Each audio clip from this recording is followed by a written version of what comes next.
Sophie était seule dans sa chambre, faiblement éclairée par la lampe de son bureau, quand le téléphone vint rompre le silence par une vibration qui la fit sursauter. Le nom de sa mère apparut à l'écran et quelque chose en elle s'agita avec inquiétude. Cela faisait des semaines qu'elle ne se parlait presque plus. « Maman. Il se passe quelque chose. S'il te plaît, viens immédiatement. » Les mots de Caroline résonnèrent dans son esprit tel un écho sans fin. D'ordinaire si posée et maîtrisée, sa voix semblait aujourd'hui brisée, presque méconnaissable. À cet instant précis, chaque fibre de son être aspirait à laisser derrière elle le doute pour se précipiter à ses côtés. Dehors, Paris s'enfonçait dans la pénombre d'un crépuscule de novembre. Les lumières des Champs-Élysées clignotaient tandis que la pluie frappait doucement contre sa fenêtre. Le bruit des gouttes se mêlait au battement précipité de son cœur alors qu'elle tentait de comprendre ce qui se passait au bout du fil. « Maman ? Qu'est-ce qui se passe ? Où es-tu ? demanda-t-elle, s'efforçant de garder son calme, même si ses mains tremblaient en tenant le téléphone. Elle n'entendait que sa respiration saccadée et quelques bruits confus en arrière-plan. On aurait dit qu'elle était en mouvement, peut-être dans la rue. Le son d'une sirène glaça le sang de Sophie. Le médecin a dit qu'il n'y avait plus de temps. Je ne peux pas. Les mots sortaient entrecoupés, comme si chacun d'eux nécessitait un effort surhumain. D'un bond, elle se leva, cherchant instinctivement ses chaussures et ses clés. La tasse de thé qu'elle était en train de boire se renversa sur ses notes universitaires, mais cela ne l'importait plus. À cet instant, tout le reste paraissait dérisoire. « Es-tu à l'hôpital Cochin ? Avec papa ? Que s'est-il passé ?»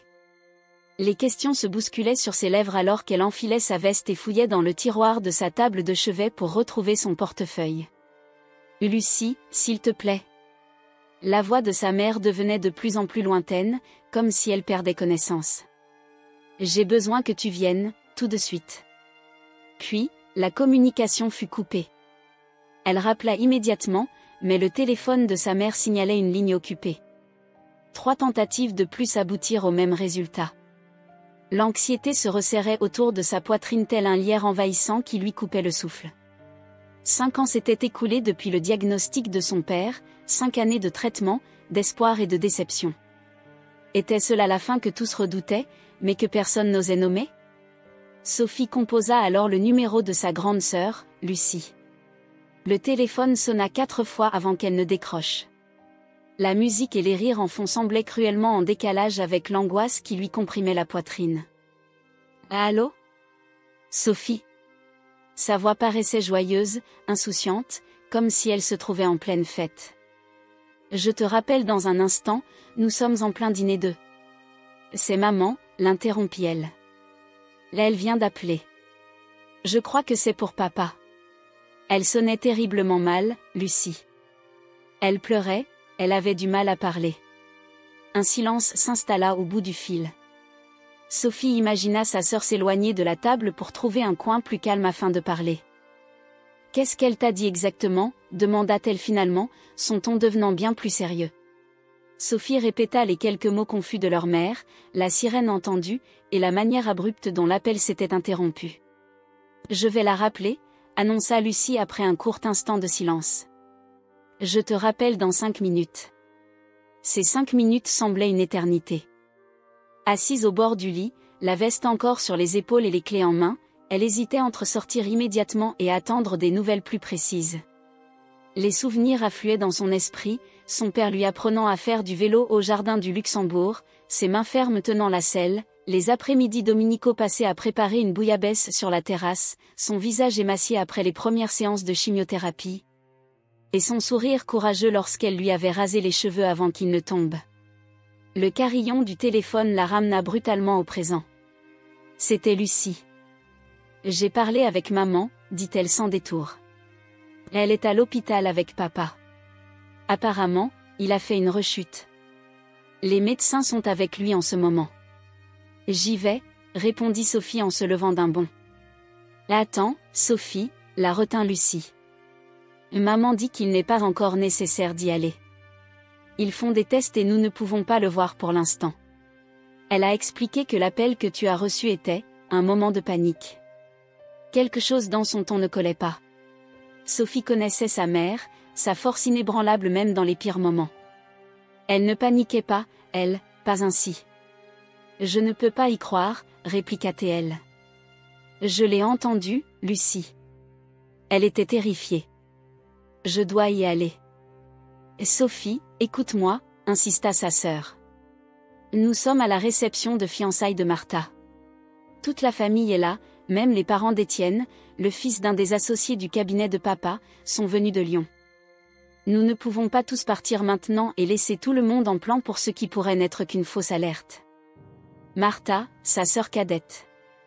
Ses fiançailles avec Étienne, le fils d'un des partenaires du cabinet de papa. L'événement qu'elle préparait depuis des mois. Sophie l'avait complètement oublié. Et si ce n'était pas une fausse alerte, demanda-t-elle, sentant sa voix se briser. Et si, cette fois, c'était différent? Tu ne l'as pas entendu, Lucie. Moi, si. Maman dit qu'elle nous rappellera s'il y a du nouveau, répondit Lucie d'un ton qui se voulait rassurant. Pour l'instant, le mieux est de rester ici. Tu sais comment est papa, il détesterait savoir que nous avons gâché la fête de Martha à cause de lui. Les paroles de Lucie flottaient dans l'air de sa chambre telle une brume épaisse qui l'empêchait de voir clairement. Elle avait raison concernant papa, il avait toujours insisté pour que sa maladie ne devienne pas le centre de leur existence. La vie continue, disait-il souvent d'un sourire contraint, et vous devez continuer la vôtre. Pourtant, quelque chose en elle refusait d'accepter cette explication. La voix de sa mère résonnait encore dans ses oreilles, chargée d'urgence et de peur. Je te rappellerai s'il y a un changement, dit Lucie, interprétant son silence comme une acceptation. Essaie de te reposer, d'accord? Après avoir raccroché, Sophie resta immobile, le regard fixé sur le mur de sa chambre ornée d'une photo de famille prise 3 étés auparavant sur les plages de Biarritz. 5 silhouettes souriantes se détachaient sur l'horizon marin, inconscientes du futur qui les attendait, liées par des liens qu'elle croyait indestructibles.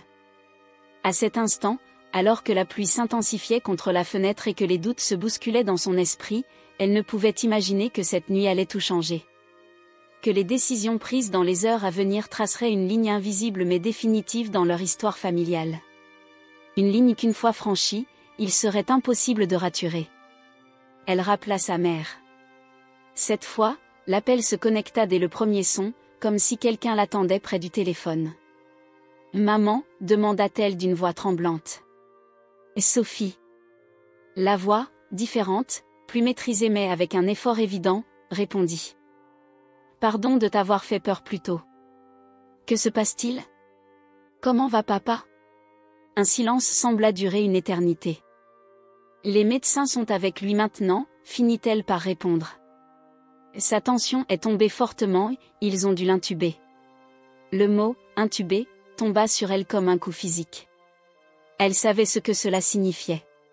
Le cancer avait affecté ses poumons ces derniers mois, et les médecins avaient mentionné que l'intubation serait un ultime recours. « J'y vais tout de suite » dit-elle en se dirigeant déjà vers la porte. « Attends, ma chérie » la retint sa mère. « Il n'est pas nécessaire que tu viennes immédiatement. Les visites en réanimation ne seront pas autorisées avant demain. » Sophie fronça les sourcils, confuse. « Mais tu y es, non? » « Oui, mais... » Sa voix se brisa un instant. « J'attends dans la salle des proches. Je ne pourrai le voir qu'après l'avoir stabilisé. D'autant plus, maman. Tu ne devrais pas être seule dans un moment pareil. » Un autre silence, plus lourd que le précédent s'installa. « Ta tante Pierrette est avec moi » finit-elle par dire. « Eh bien, j'ai pensé qu'il valait mieux ne pas gâcher la fête de Martha. Tu sais comment est papa avec ces choses. » Une pointe d'irritation traversa Sophie. « Maman, c'est grave. Tu m'as demandé de venir, tu as dit qu'il se passait quelque chose de sérieux. » Je sais. Sa voix semblait épuisée, presque résignée. Ce n'était qu'un moment de panique. Les médecins font tout ce qu'ils peuvent et nous demandent de rester patients. Quelque chose clochait. Les paroles de sa mère ne correspondaient pas à la détresse qu'elle avait entendue lors de son appel précédent. C'était comme si quelqu'un d'autre parlait à sa place. « Es-tu sûre d'aller bien » insista-t-elle. « Je peux être là dans une demi-heure. » Un murmure se fit entendre, comme si sa mère conversait avec quelqu'un d'autre. Puis, à sa grande surprise, une autre voix prit le téléphone. Sophie, c'est tante Pierrette. La grande sœur de sa mère avait toujours eu une voix autoritaire, celle qui ne laissait aucune réplique. Ta mère est très émue, mais les médecins nous ont assuré qu'ils font tout pour papa. Le mieux, pour l'instant, c'est que tu restes à la maison et que tu te reposes. Mais c'est elle qui m'a demandé de venir, protesta-t-elle, sentant la frustration monter en elle. Elle avait l'air désespérée. Dans les moments de crise, on dit des choses qu'on ne pense pas vraiment, répliqua la voix condescendante habituelle. Ta sœur Lucie m'a dit qu'elles étaient à la réception de fiançailles de Martha. C'est un jour important pour la famille. Mon père est intubé à l'hôpital, rétorqua-t-elle, incapable de contenir son indignation. Qu'est-ce qui pourrait être plus important que ça? Nous assistons à un dîner familial chic, s'écria soudain la voix de tante Pierrette, perdant toute tentative de calme. Pas maintenant. Ce soir, c'est la fête de fiançailles de ta sœur, tu ne es pas aussi importante que tu le penses. Les mots la frappèrent comme une gifle. Elle resta sans voix, incapable de digérer ce qu'elle venait d'entendre. Que as-tu dit? Parvint-elle finalement à articuler. Ce que tu viens d'entendre, poursuivit la voix, baissant légèrement le volume tout en gardant un ton tranchant. Ta mère est bien accompagnée. Ton père reçoit les meilleurs soins. Et ta sœur mérite de profiter de sa soirée sans drames inutiles. Sophie sentit le monde s'effondrer autour d'elle. Le bruit de la pluie sur la vitre, le tic-tac implacable de l'horloge murale, tout semblait s'effacer alors qu'elle tentait de comprendre ce qui se passait. Raccroche-moi ta mère, exigea-t-elle. Elle parle au médecin maintenant, répondit sèchement la voix. Nous te rappellerons s'il y a du nouveau. Sans lui laisser le temps de réagir, la communication fut coupée. Stupéfaite, elle resta là, tenant le téléphone, incapable de croire ce qu'elle venait d'entendre. Elle rappela immédiatement, mais cette fois, l'appel aboutit directement à la messagerie vocale. 3 tentatives de plus donnèrent le même résultat. Les mains tremblantes, elle chercha le contact de Lucie et l'appela. Celle-ci décrocha au 5e son, le bruit de la fête résonnant encore plus fort en arrière-plan. « Et Sophie, qu'est-ce qui se passe maintenant ?» La voix de Lucie était impatiente, comme si son appel était une gêne. « Où es-tu exactement ?» demanda-t-elle en essayant de rester calme. « Au bistrot de Salvatore, tu sais, le nouveau restaurant du centre. »« Pourquoi ? Est-ce que tante Pierrette est avec vous ?» Un bref silence suivit. « Bien sûr. Toute la famille est là. Enfin, sauf papa, qui ne se sentait pas bien, et maman qui est restée à la maison. » La révélation la laissa sans voix. Sa mère n'était pas à l'hôpital avec son père. Tante Pierrette n'était pas avec elle. Tout avait été un mensonge. Lucie, maman m'a appelé. Papa est à l'hôpital, intubé. Elle m'a demandé de venir. Un nouveau silence, plus long cette fois. On pouvait entendre sa sœur s'éloigner du tumulte de la fête. De quoi parles-tu ? Papa est à la maison avec maman. Il avait mal à la tête et a préféré ne pas venir dîner, mais ce n'est rien de grave. Je suis sûre de ce que j'ai entendu, insista-t-elle. Maman pleurait, désespérée. Puis, quand j'ai rappelé, tante Pierrette a décroché et m'a dit de ne pas venir, que ce n'était pas aussi important que je le croyais. C'est ridicule, répondit Lucie, bien qu'un léger tremblement se fit sentir dans sa voix. Tante Pierrette est là, assise juste à côté des parents d'Étienne. Elle ne t'a pas parlé. Sa tête tournait, essayant de donner un sens à tout cela. Alors, qui a pris le téléphone en prétendant être elle ? Et pourquoi ? Je ne sais pas, Sophie. Peut-être as-tu confondu les voix. Ou peut-être. Elle s'arrêta, comme hésitant à continuer. Peut-être quoi ? Rien, répondit-elle. Rapidement. Écoute, je vais appeler la maison pour vérifier que tout va bien. Je te rappellerai dans 5 minutes, d'accord ? Mais s'il te plaît, ne fais rien de précipité. Après avoir raccroché, Sophie se sentit comme prisonnière d'un cauchemar dont elle ne pouvait s'éveiller. Rien n'avait de sens. La voix suppliante de sa mère avait été si réelle, si authentique dans sa détresse. Comment aurait-elle pu imaginer tout cela? Elle appela directement l'hôpital Cochin, le plus proche de la maison de ses parents. Après plusieurs minutes d'attente et de transfert entre différents services, elle finit par parler à une infirmière de la réanimation. Je cherche des informations sur mon père, Antoine Vega Martin. On m'a dit qu'il avait été admis cette nuit. Un instant, s'il vous plaît. On entendit le cliquetis d'un ordinateur. Je suis désolée, mais nous n'avons aucun patient portant ce nom admis ce soir. Vous en êtes sûr? C'est urgent, maman m'a dit qu'il avait été intubé. Absolument sûr. Aucun Antoine Vega n'est enregistré dans notre système. Elle essaya alors 2 autres hôpitaux de la région, avec le même résultat négatif. Son père n'était admis dans aucun d'eux. En attendant l'appel promis de Lucie, elle se dirigea vers la fenêtre. La pluie avait cessé, laissant derrière elle une atmosphère nette et fraîche. Les lumières de Paris brillaient au loin, indifférentes à sa confusion. Son reflet dans le verre lui renvoyait l'image d'une femme pâle et effrayée, les yeux grands ouverts et les cheveux en désordre. Se demandant si elle devenait folle, si toute la conversation avec sa mère n'avait été qu'un rêve, elle se rappela pourtant chaque mot, chaque nuance de terreur dans sa voix. Le téléphone vibra à nouveau, la tirant de ses pensées. C'était Lucie. « J'ai parlé avec maman », déclara-t-elle sans détour. Elle et papa sont à la maison, en train de regarder un film. Tout va bien. Sophie sentit le sol se dérober sous ses pieds. Ce n'est pas possible. Je l'ai entendue, Lucie. Elle pleurait, désespérée. Écoute, Sophie. La voix de Lucie prit un ton paternaliste qu'elle détestait tant. Je sais que tu as été sous pression avec les examens finaux et tout ce qui concerne papa. Peut-être devrais-tu parler à quelqu'un, un professionnel. Tu crois que je l'ai inventé, demanda-t-elle, incrédule. Je ne dis pas ça, mais... Elle fit une pause. Ce n'est pas la première fois que tu vis ce genre de choses. Rappelle-toi de Noël dernier. Cet incident dont elle faisait allusion, avoir juré entendre son père l'appeler depuis sa chambre en pleine nuit pour demander de l'aide. Lorsqu'elle se précipita pour le voir, il était profondément endormi. Maman et ses sœurs avaient attribué cela au stress et au manque de sommeil. Ceci est différent, insista-t-elle, même si une petite graine de doute germait dans son esprit. Rentre demain, suggéra Lucie d'un ton faussement doux. On en reparlera, d'accord?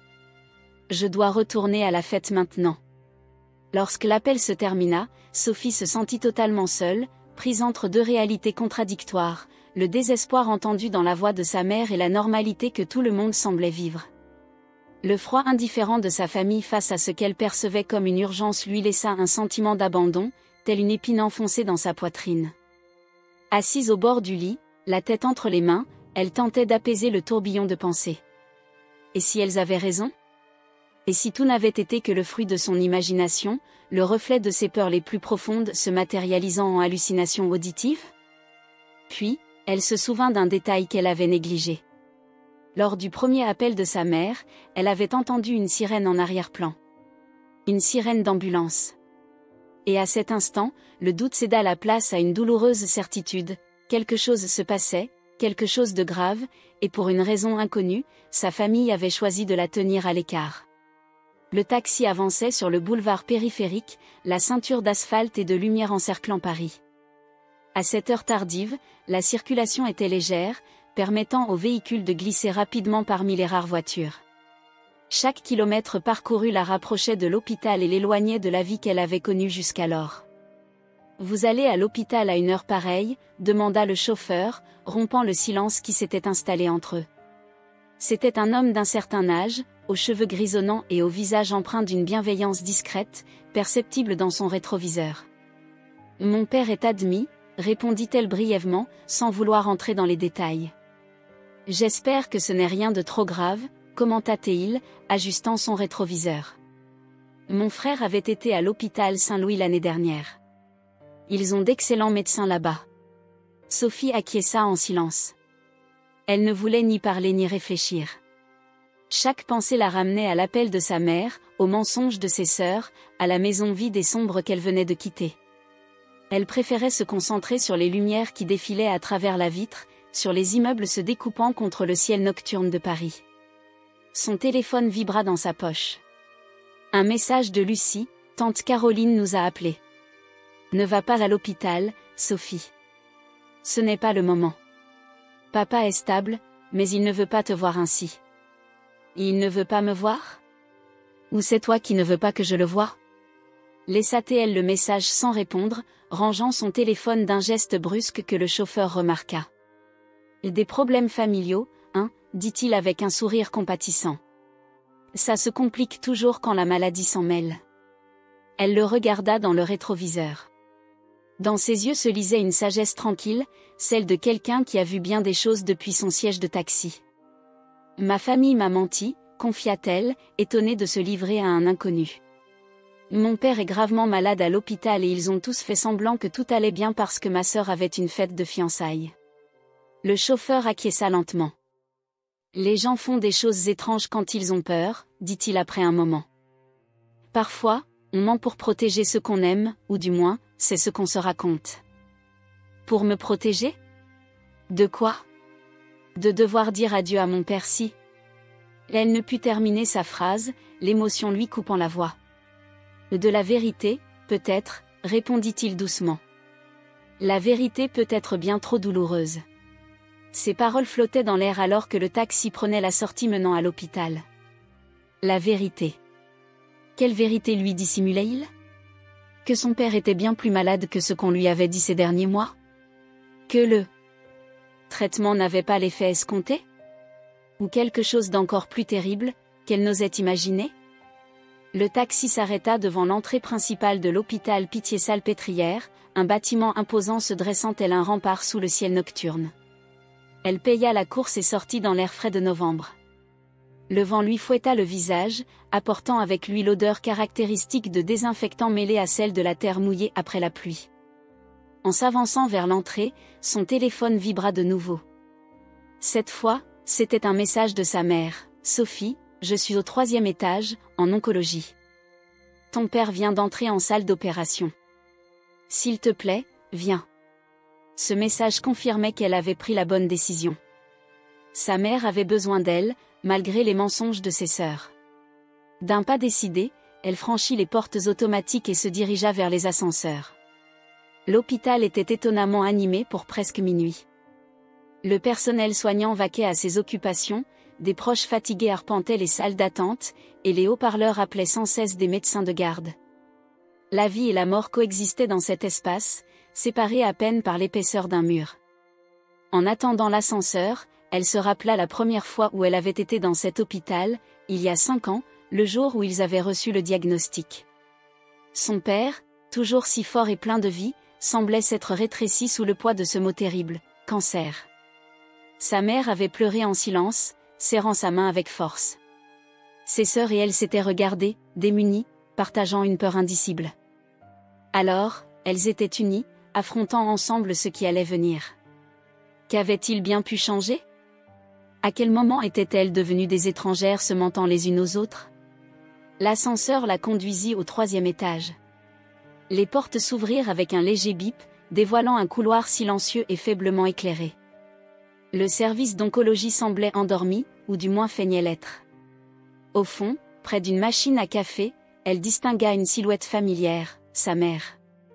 Assise sur l'une de ces chaises en plastique inconfortable, la tête penchée et les épaules affaissées, elle paraissait avoir vieilli de 10 ans depuis leur dernière rencontre, il y a à peine une semaine. Ses cheveux, habituellement relevés en un chignon soigné, tombaient en mèches désordonnées autour de son visage. Lorsqu'elle leva les yeux et la vit, ses prunelles se remplirent de larmes. « Et Sophie » murmura-t-elle en se levant avec peine. « Et tu es venue. » Sans un mot, elle se jeta dans ses bras, sentant le corps de sa mère se secouer sous des sanglots silencieux. Elle dégageait cette odeur d'hôpital, mêlée à celle d'un café rassis et à celle de la peur. « Je suis là, maman » dit-elle finalement en se séparant pour la regarder dans les yeux. « Qu'est-ce qui se passe? Où est papa? » En salle d'opération, répondit-elle en essuyant ses larmes du revers de la main. Le tumeur, il y a eu des complications. Les médecins font ce qu'ils peuvent, mais... Sa voix se brisa et elle se rassit, comme si ses jambes ne pouvaient plus la soutenir. Sophie s'assit à côté d'elle, prenant ses mains froides et tremblantes entre les siennes. Pourquoi ne m'as-tu pas tout dit plus tôt? Pourquoi Lucie et Martha m'ont-elles assuré que tout allait bien? Sa mère soupira profondément avant de répondre.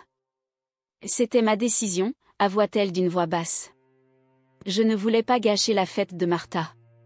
Ce mariage de fiançailles était planifié depuis des mois, et Étienne, sa famille est importante, tu sais comment ce genre de choses est. Plus important que la vie de papa, s'exclama Sophie, l'incrédulité perçant dans sa voix. Ton père a insisté, continua-t-elle en détournant le regard. Il a dit qu'il ne voulait pas que sa maladie devienne le centre de nos vies. Que la vie devait continuer. Que Martha méritait son moment. Un goût amer monta en elle. L'altruisme de son père, qui plaçait toujours les autres avant lui, même maintenant, la blessait profondément. Mais tu m'as appelé, rappela-t-elle, se remémorant la détresse dans la voix de sa mère. Tu étais terrifiée. Oui, admit-elle. Quand les médecins ont annoncé l'opération en urgence, j'ai paniqué. Je t'ai appelé parce que j'avais besoin de toi, Sophie. Tu as toujours été la plus forte d'entre nous. Et ensuite, quelqu'un d'autre a décroché le téléphone, poursuivit-elle. Quelqu'un qui a prétendu être tante Pierrette et m'a dit de ne pas venir. Sa mère la regarda, déconcertée. Tante Pierrette? Non, ma chérie. Personne n'a pris mon téléphone. Après l'avoir appelé, on me l'a emporté pour les formalités d'admission. Je n'ai pas pu l'utiliser avant tout à l'heure. La révélation laissa Sophie sans voix. Si ce n'était pas tante Pierrette, qui avait pris le téléphone pour la tenir à l'écart avec tant de détermination. Lucie m'a appelé, expliqua sa mère comme si elle lisait dans ses pensées. Là, elle t'a dit que tout allait bien, que papa et moi étions à la maison en train de regarder un film. Elle m'a demandé de t'envoyer un message pareil si tu me contactais. Et tu as accepté, demanda-t-elle, l'indignation montant en elle. J'étais confuse, effrayée, se justifia-t-elle. Les médecins entraient et sortaient, il y avait des papiers à signer, des décisions à prendre. Et Lucie semblait si sûre d'elle. C'était pour le bien de tous, qu'elle a dit, que tu t'emballerais trop et que tu devais te concentrer sur tes examens. Sophie lâcha ses mains et se leva, incapable de rester assise. La colère se mêlait à la douleur, formant un cocktail toxique qui menaçait de l'étouffer. Et maintenant, demanda-t-elle en arpentant le couloir désert. Maintenant, allons-nous continuer à faire semblant que tout va bien? À entretenir les apparences pendant que papa se bat pour sa vie? Non, répondit fermement sa mère. Les mensonges sont terminés, Sophie. C'est pour ça que je t'ai envoyé ce message. J'ai besoin que tu sois ici. J'ai besoin de toi. Elle s'arrêta pour la regarder. Sous la lumière froide et artificielle de l'hôpital, sa mère paraissait frêle et vulnérable, bien différente de la femme forte et déterminée qu'elle avait toujours connue. Et, malgré la colère et la confusion, Sophie sut qu'elle ne pouvait l'abandonner. Je suis là, répéta-t-elle en se rassoyant à côté d'elle. Je ne vais nulle part. Elles restèrent silencieuses, attendant des nouvelles, prisonnières de ce limbe que seuls ceux qui passent des heures à l'hôpital connaissent bien, en attendant qu'une porte s'ouvre pour leur dire si la vie telle qu'elles la connaissaient allait continuer ou se briser à jamais. Pendant que l'horloge murale marquait impitoyablement le passage des minutes, Sophie repensa au chemin qui l'avait conduite jusque-là. Aux mensonges, aux vérités à demi, aux décisions prises par d'autres qui avaient bouleversé sa vie de manière encore incomprise. Elle pensa à ses sœurs, célébrant les fiançailles de Martha pendant que leur père se battait pour sa vie. Elle songea à la fragilité des liens familiaux, à la facilité avec laquelle ils se brisent et à la difficulté de les recoller ensuite. Et tandis qu'elle fixait le couloir menant à la salle d'opération où son père se débattait entre la vie et la mort, elle sut qu'indépendamment du résultat, rien ne serait plus comme avant. Le chemin entamé cette nuit-là n'était pas seulement physique, il la menait au plus profond d'elle-même, vers des vérités qu'elle avait préféré ignorer, vers un avenir à construire sur les ruines de ce qu'elle croyait inébranlable. Les 3 heures du matin défilaient sur l'horloge numérique de la salle d'attente, rappel implacable du temps qui s'écoulait en attendant des nouvelles. La salle d'opération restait fermée, quelques infirmières entraient et sortaient par moments, mais aucune ne daignait leur parler. Sa mère s'était endormie, la tête posée sur son épaule, vaincue par l'épuisement émotionnel et physique. Quant à Sophie, elle demeurait douloureusement éveillée, les yeux rivés sur ces portes battantes qui séparaient son père d'elle. À cette heure, l'hôpital avait une atmosphère presque irréelle. Les couloirs, autrefois animés, étaient désormais plongés dans un silence seulement perturbé par le doux bip des machines et les pas discrets d'un soignant de garde. Les lumières, tamisées pour permettre aux patients de se reposer, projetaient de longues ombres dansantes sur les murs à chaque mouvement. C'était comme être suspendu dans un monde parallèle où le temps s'écoulait à un rythme différent. Pendant les dernières heures, son téléphone n'avait cessé de vibrer. Des messages de Lucie et de Martha, de plus en plus insistants, lui demandant où elle était, exigeant des explications, menaçant même d'appeler la police si elle ne répondait pas. À un moment donné, elle l'éteignit simplement. Elle n'avait plus la force de gérer cela. Une jeune infirmière, les cheveux attachés en queue de cheval et le regard marqué par de profondes cernes, s'approcha d'elle silencieusement. « Famille de Antoine Vega ?» demanda-t-elle à voix basse, comme redoutant de briser la quiétude ambiante. Sophie se leva délicatement, veillant à ne pas réveiller sa mère. « Oui, c'est nous. Le docteur Navarro sortira pour vous parler dans quelques minutes, » annonça-t-elle. L'opération est terminée. Le cœur de Sophie fit un bond. « Comment va papa ?» L'infirmière esquissa un sourire professionnel, celui qui ne trahit rien. « Le médecin vous expliquera tout. Voulez-vous un café en attendant ?» Elle acquiesça, reconnaissante pour ce petit réconfort. « Oui, s'il vous plaît. 1 pour ma mère quand elle se réveillera. » Lorsque l'infirmière s'éloigna, elle caressa doucement l'épaule où reposait la tête de sa mère. « Maman, réveille-toi. Le médecin va bientôt sortir. » Sa mère ouvrit lentement les yeux, désorientée un instant avant que la réalité ne la rattrape. « Y a-t-il des nouvelles ?»« L'opération est terminée, » répondit-elle.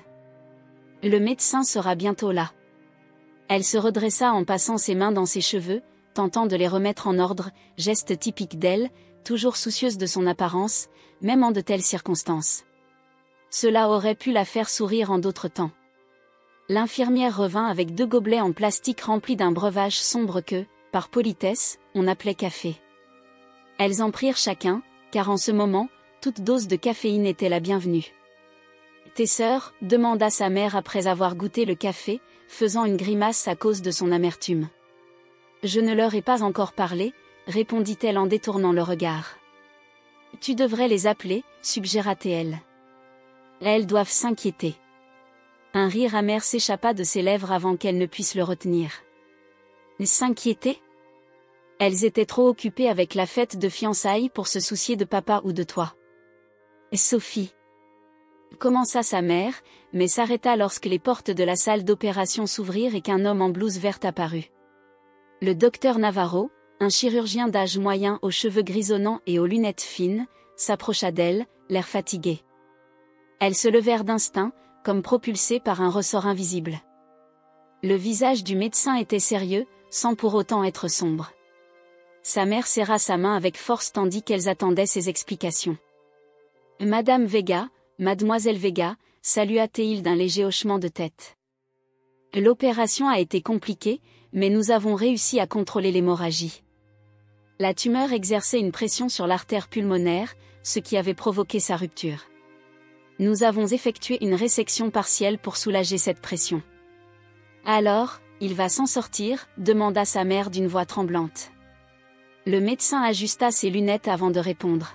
« Il est stable, mais sa situation reste critique. Les prochaines 48 heures seront décisives. Pour l'instant, il est en réanimation, sous sédation. La bonne nouvelle, c'est que ses constantes vitales restent dans la plage attendue compte tenu des circonstances. » Sophie sentit le nœud dans sa gorge se délier légèrement. Ce n'était pas une victoire, mais ce n'était pas une défaite non plus. Le temps était leur seul espoir depuis le diagnostic initial. « Quand pourrons-nous le voir ?» demanda-t-elle. « Dans environ 1 heure, une fois qu'il aura été installé dans la chambre de réanimation, » répondit-il. « Mais une seule personne sera autorisée à entrer à la fois, et pour de très courtes périodes. Il leur donna quelques indications supplémentaires sur les soins post-opératoires et sur ce qu'elles pouvaient attendre dans les jours à venir, avant de prendre congé d'un léger hochement de tête. Dès son départ, sa mère s'affaissa de nouveau sur la chaise, des larmes silencieuses coulant sur ses joues. « Dieu merci », murmura-t-elle. « Dieu merci ». Sophie s'assit à ses côtés, sentant l'épuisement la gagner maintenant que l'adrénaline se dissipait. La crise immédiate était passée, mais le chemin à parcourir restait long et incertain. « Tu devrais appeler tes sœurs », répéta sa mère après un moment. « Elles méritent de savoir que ton père est sorti de l'opération. » Elle la regarda, incapable de masquer son incrédulité. « Après tout ce qu'elles ont fait ? Après les mensonges, avoir tenté de me tenir à l'écart quand j'avais le plus besoin d'être là. »« Elles sont ta famille, Sophie, » répondit-elle simplement. Malgré tout. Ces 3 mots, malgré tout, résonnèrent en elle avec une force inattendue. Est-ce là ce que signifiait la famille ? Pardonner les trahisons, accepter les mensonges, continuer comme si de rien n'était ? Je ne peux pas, maman, finit-elle par dire. Pas maintenant. Peut-être demain, quand j'aurai reposé, quand je pourrai penser clairement. Sa mère hocha la tête sans insister davantage. C'était l'une des qualités qu'elle avait toujours admirées chez elle, savoir quand presser et quand laisser de l'espace. Le temps s'écoula lentement en attendant l'autorisation de voir son père. Sa mère en profita pour se rafraîchir au lavabo du palier et changer sa blouse contre une autre qu'elle gardait dans son sac. Quant à Sophie, elle resta assise, observant l'aube se lever à travers les fenêtres du couloir. Un nouveau jour commençait à Paris, indifférent au drame qui se jouait entre ses murs. Finalement, une infirmière vint les chercher. « Vous pouvez aller voir le patient, mais seulement 5 minutes chacune », prévient-elle en les guidant à travers le labyrinthe des couloirs menant à la réanimation. Sa mère entra la première. À travers la vitre de la porte, Sophie vit sa mère s'approcher à pas hésitants du lit où reposait son père, relié à une multitude de machines et de tubes qui bipaient et bourdonnaient, assurant un suivi constant de sa lutte pour la vie. Elle le vit saisir sa main, se pencher pour lui murmurer quelque chose à l'oreille, même si lui, dans sa sédation, n'était probablement pas en mesure d'entendre. Mais peut-être, quelque part au fond de lui, ces mots l'ancraient-ils encore à la vie. Lorsque sa mère ressortit, elle arborait une expression plus sereine. « Il dort », lui dit-elle sans l'ombre d'un mot superflu. « Le docteur dit que c'est bon, que son corps a besoin de se reposer. » Sophie hocha la tête avant d'entrer dans la chambre, refermant doucement la porte derrière elle. L'odeur du désinfectant l'envahissait, mêlée à cet arôme indéfinissable propre aux hôpitaux, un mélange de médicaments, de maladies et de peur. Son père, jadis imposant malgré sa maladie, semblait désormais si petit et fragile dans ce lit. Sa peau paraissait grisâtre, ses joues affaissées, et un tube s'échappait de sa bouche, relié à une machine qui respirait pour lui. Elle s'approcha doucement, craignant qu'un mouvement brusque ne vienne rompre l'équilibre précaire qui le maintenait en vie.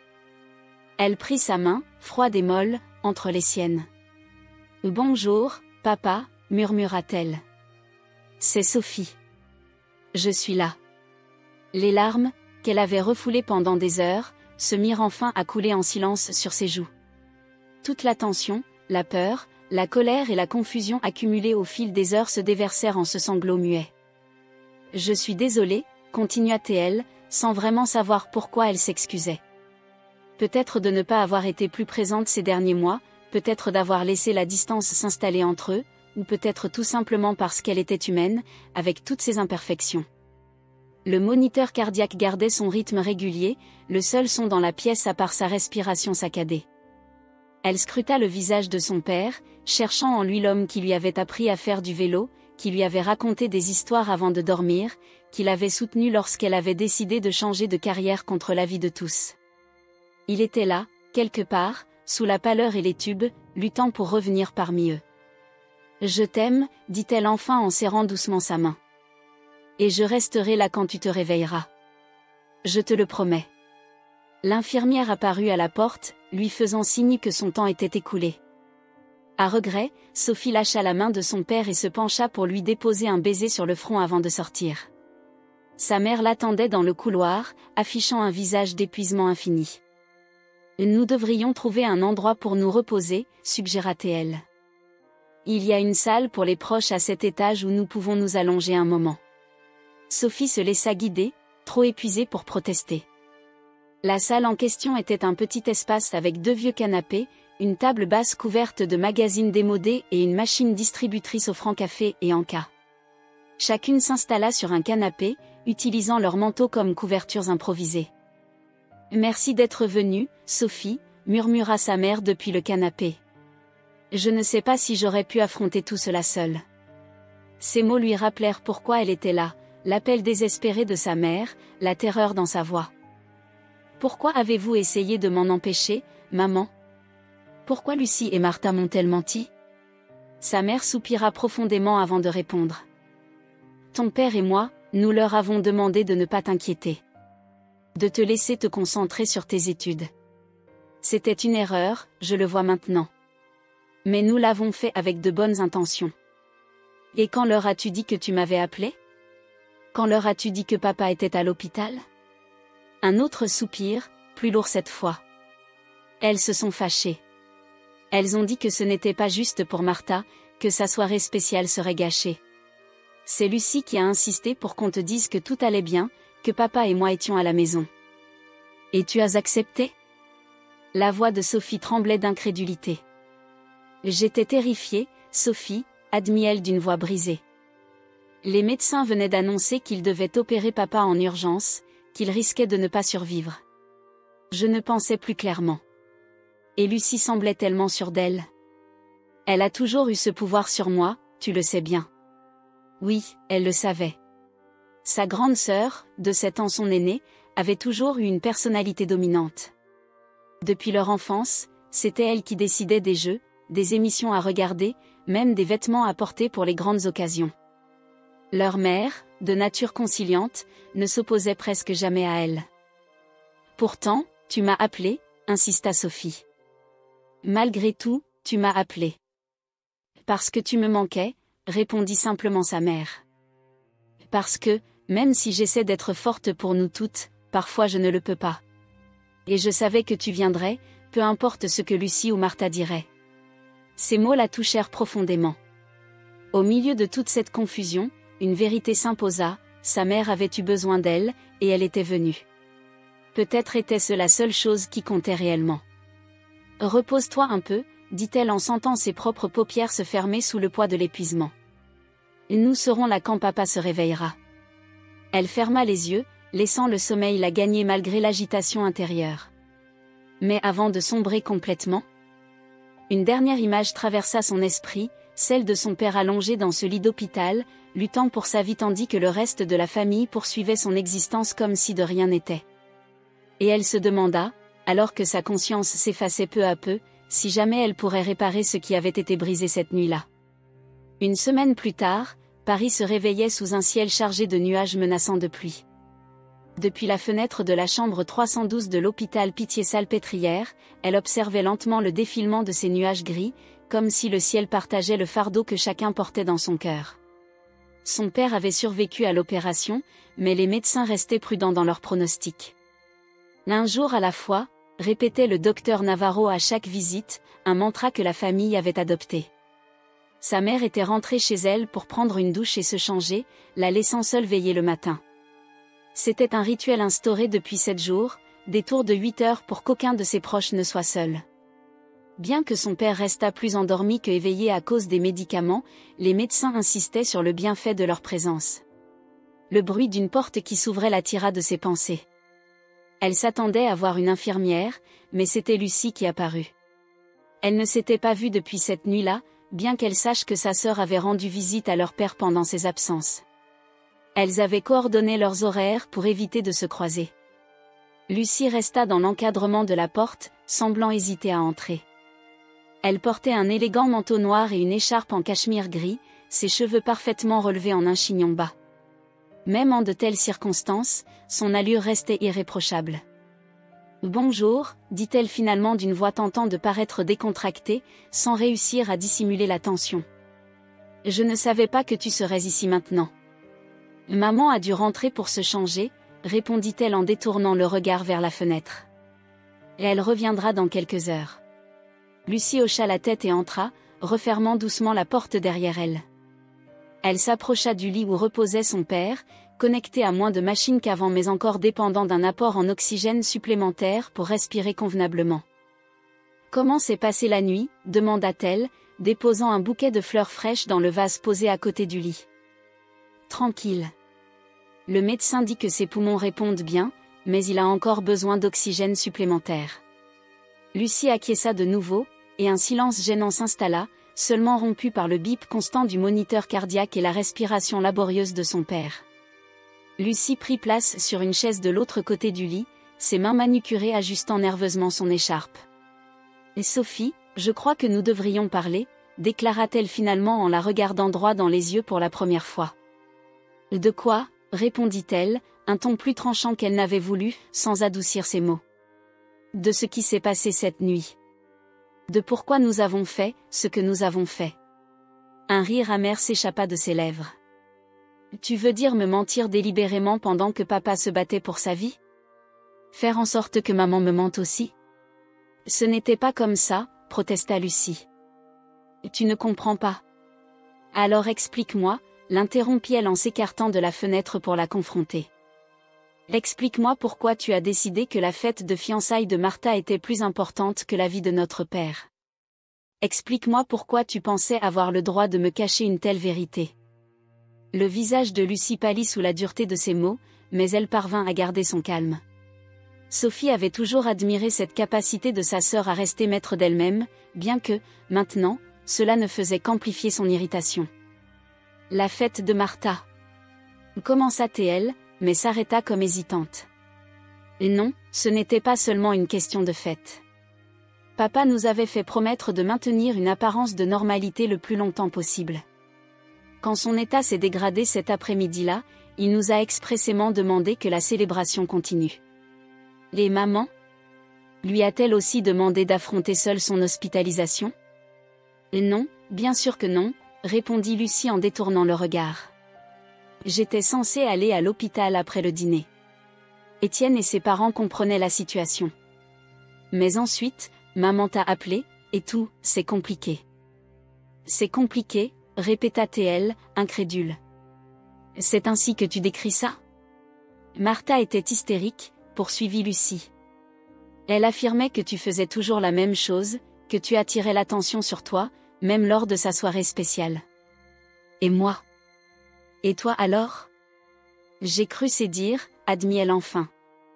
Ou plutôt, j'ai voulu y croire. Parce que c'était plus facile que d'accepter la réalité, que papa était en train de mourir et qu'aucune fête, aucun engagement, rien ne pourrait changer cela. Les paroles de Lucie laissèrent Sophie sans voix, non pas tant par leur contenu que par la brutalité de leur franchise. Alors, tu as choisi de m'exclure, conclut-elle. Parce que c'était plus facile de faire semblant que tout allait bien si je n'étais pas là pour nous rappeler la vérité.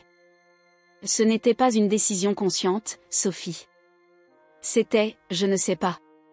De la panique, sans doute. La peur que tout s'effondre si nous admettions ce qui se passait réellement. Sophie s'assit sur le rebord de la fenêtre, soudainement submergée par l'épuisement. La colère qui l'avait animée toute la semaine se dissipait peu à peu, laissant place à une lassitude profonde. « Tu sais ce qui me fait le plus mal, dit-elle après un moment. Que tu aies pensé que je serais capable de faire quelque chose comme ça. D'utiliser la maladie de papa pour attirer l'attention. Tu penses vraiment cela de moi ? » Lucie baissa les yeux, honteuse. Non, au fond, non. Mais c'était plus facile de penser cela que de faire face à la réalité. Et Martha pense toujours ainsi ? Martha est perdue. Embarrassée. Elle ne sait pas comment te regarder après ce qui s'est passé. C'est pour cela qu'elle n'est pas encore venue. Cela ne me surprend pas, murmura-t-elle. La relation avec sa sœur cadette avait toujours été complexe, un mélange d'amour fraternel et de rivalité à peine dissimulée. Jamais elle n'aurait imaginé que les choses arriveraient ainsi. Un léger gémissement venant du lit interrompit leur conversation. Son père se mouvait légèrement, ses paupières tremblant comme s'il tentait de s'ouvrir. Toutes deux se précipitèrent instinctivement vers lui, chacune se plaçant de part et d'autre du lit. « Nous sommes là, papa, » dit Lucie en prenant sa main droite. « Tout ira bien, ajouta-t-elle en serrant la gauche. Ses yeux s'ouvrirent brièvement, embués par la sédation, mais il sembla les reconnaître. Un léger sourire apparut sur ses lèvres avant qu'il ne retombe dans le sommeil induit par les sédatifs. Ce bref moment de connexion parvint à dissiper une partie de la tension entre elles. Lorsqu'elles se regardèrent à nouveau par-dessus le lit, quelque chose avait changé. « Je suis désolée », finit par dire Lucie. « Vraiment, je suis désolée, Sophie. Nous n'aurions jamais dû t'exclure ainsi. Nous n'aurions jamais dû te mentir. » Sophie hocha la tête, acceptant ses excuses sans offrir de pardon complet, mais reconnaissant qu'il s'agissait d'un début. « Il y a autre chose que tu devrais savoir, » poursuivit Lucie. « La nuit où tu es venue à l'hôpital, après que la voisine nous ait dit que tu étais là. Martha et moi avons eu une dispute. Elle voulait que la fête continue, arguant qu'il était trop tard pour l'annuler, que les invités étaient déjà arrivés, que la nourriture se gâterait. Je lui ai dit que la famille était plus importante que n'importe quelle fête. Et qu'est-il arrivé ensuite ? Étienne intervint. Il dit qu'il comprenait parfaitement que la famille passait avant tout, que les fiançailles pouvaient attendre. Il prit le micro et annonça aux invités qu'une urgence familiale venait de survenir, que la célébration était reportée. Il s'excusa personnellement auprès de chacun d'eux en partant. Cette image surprit Sophie. Elle ne connaissait pas très bien Étienne, mais ce geste en disait long sur lui. Comment Martha a-t-elle réagi ? Et d'abord mal, puis, quand nous sommes arrivés à l'hôpital et que nous avons vu papa, je crois qu'elle a compris le ridicule de la situation. Elle est venue tous les jours, mais toujours quand ni toi ni maman n'étiez là. Elle ne sait plus comment se confronter à vous après ce qui s'est passé. Sophie soupira profondément. Nous devons laisser tout cela derrière nous. Pour papa, pour maman, pour nous-mêmes. Mais ce ne sera pas facile. Non, ce ne le sera pas, admit Lucie. Mais nous devons essayer. Le reste de la matinée se déroula dans un silence presque apaisé.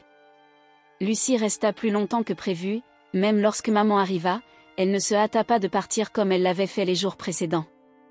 Les trois partagèrent un café dans la petite cafétéria de l'hôpital, abordant des sujets anodins et évitant soigneusement le thème qui planait tel un nuage sombre au-dessus d'elle. Lorsque Lucie s'en alla enfin, promettant de revenir dans l'après-midi avec Martha, maman esquissa un léger sourire en la regardant. « Je suis heureuse de vous voir enfin discuter, » dit-elle doucement. « Ton père serait tellement content. » Sophie hocha la tête, sans s'engager plus qu'elle ne ressentait à cet instant. La réconciliation prendrait du temps, et des blessures ouvertes nécessiteraient encore de guérir. Cette nuit-là, alors que maman s'endormait dans le fauteuil inclinable près du lit de papa, Sophie sortit son carnet et commença à écrire. Les mots coulèrent avec une aisance surprenante, comme s'ils attendaient ce moment pour se libérer. Paris, le 18 novembre 2023. Chère famille, j'écris ces lignes que peut-être vous ne lirez jamais, car il y a des vérités que j'ai besoin d'exprimer, ne serait-ce que pour moi-même. La nuit où maman m'a appelée, désespérée et terrifiée, quelque chose s'est brisé en moi. Ce n'était pas seulement l'inquiétude pour papa, mais la révélation que notre famille, ce pilier que je croyais inébranlable, pouvait vaciller si facilement. Pendant des années, nous avons vécu dans l'ombre de la maladie de papa, chacune l'affrontant à sa manière. Lucie, toujours la forte, celle qui prenait les décisions pour toutes. Martha, se réfugiant dans ses rêves et illusions, comme si la réalité était trop douloureuse à affronter. Maman, se sacrifiant jour après jour, cachant sa peur derrière un sourire courageux. Et moi, observant de loin, persuadée que respecter votre prétendue force était la meilleure chose à faire. Mais cette nuit-là, j'ai découvert que nous jouions tout un rôle dans une pièce qui s'effritait. La maladie n'est pas un horaire de visite à l'hôpital ou une consultation médicale discrète. Elle est notre réalité commune, qu'on le veuille ou non. Les mensonges de cette nuit, car c'est bien ce qu'ils furent, malgré toutes nos tentatives de les justifier, m'ont montré ce dont nous avions tous besoin, réaliser que notre famille n'est pas parfaite. Qu'il nous arrive parfois de nous décevoir mutuellement. Que la peur nous pousse à prendre des décisions erronées. Et qu'en dépit de tout cela, nous restons une famille. Je n'écris pas ces mots avec rancune, même si la colère fut ma première réaction. J'écris en comprenant que nous sommes tous humains, imparfaits et effrayés, faisant de notre mieux avec les moyens émotionnels dont nous disposons. Papa nous a toujours enseigné que la famille passait avant tout, qu'il fallait se protéger et se soutenir dans les moments difficiles. Peut-être est-il temps de redéfinir ce que cela signifie réellement. Il ne s'agit pas de maintenir les apparences ou de faire semblant que tout va bien quand ce n'est pas le cas. Il s'agit d'être présent, d'être honnête, d'affronter ensemble ce qui vient, si douloureux soit-il. Je ne sais pas ce que l'avenir nous réserve. Je ne sais pas si papa se rétablira complètement ou si nous devrons affronter sa perte plus tôt que nous ne l'avons imaginé. Mais je sais que je veux être là, avec vous, sans mensonge ni exclusion. Car c'est cela, notre famille, imparfaite, brisée par endroits, mais toujours capable de guérir et de grandir ensemble. Avec tout mon amour, Sophie. Elle referma son carnet et le glissa dans son sac. C'était une lettre qu'elle n'enverrait peut-être jamais, mais l'acte d'écrire avait été cathartique, libérateur. Les mots, une fois couchés sur le papier, semblaient perdre une partie de leur pouvoir de la blesser. Un léger mouvement dans le lit attira son attention. Son père avait ouvert les yeux et la regardait avec une clarté qu'il n'avait pas vue depuis des jours. « Et Sophie ?» murmura-t-il, sa voix à peine audible sous son masque à oxygène. Elle se précipita immédiatement vers lui, prenant sa main. « Je suis là, papa. Ne parle pas, repose-toi. » Mais lui insista en serrant faiblement ses doigts. « Merci, d'être venu. Ta mère avait besoin de toi. Et toi ?» ajouta-t-elle en sentant les larmes menaçant de couler. « Toi aussi, tu avais besoin de moi. » Un sourire fatigué se dessina sur ses lèvres. « J'ai toujours eu besoin de vous toutes. Ma famille. » Ses yeux se refermèrent de nouveau, épuisés par l'effort de parler, mais... Avant de retomber dans un sommeil réparateur, il ajouta, « Nous irons mieux. Toutes, nous irons mieux. » Et à cet instant, alors qu'elle le regardait replonger dans un sommeil paisible, Sophie sut qu'il avait raison. Ils iraient mieux, avec le temps. Non pas parce que la maladie disparaîtrait miraculeusement, ni parce que les blessures se refermeraient en un clin d'œil, mais parce qu'en dépit des mensonges et des malentendus, il restait une famille. Et la famille, avec toutes ses imperfections et complexités, était la seule chose qui comptait vraiment au final. Elle regarda sa mère, endormie de manière inconfortable dans le fauteuil, puis son père dans ce lit d'hôpital, et pensa à ses sœurs, au chemin de réconciliation qu'elle commençait à peine à tracer. La lettre dans son sac, écrite mais non envoyée, était le rappel que certaines vérités doivent prendre du temps pour être partagées, que certaines blessures nécessitent un long processus de guérison. Et qu'une famille, comme la leur, doit affronter ses ombres les plus profondes avant de pouvoir trouver la lumière de l'autre côté. Paris continuait sa vie au dehors, indifférente au drame qui se jouait entre ses murs, tandis qu'elle, à l'intérieur, commençait lentement à reconstruire ce qui avait été brisé. Un jour à la fois, comme le répétait le docteur. Un jour à la fois.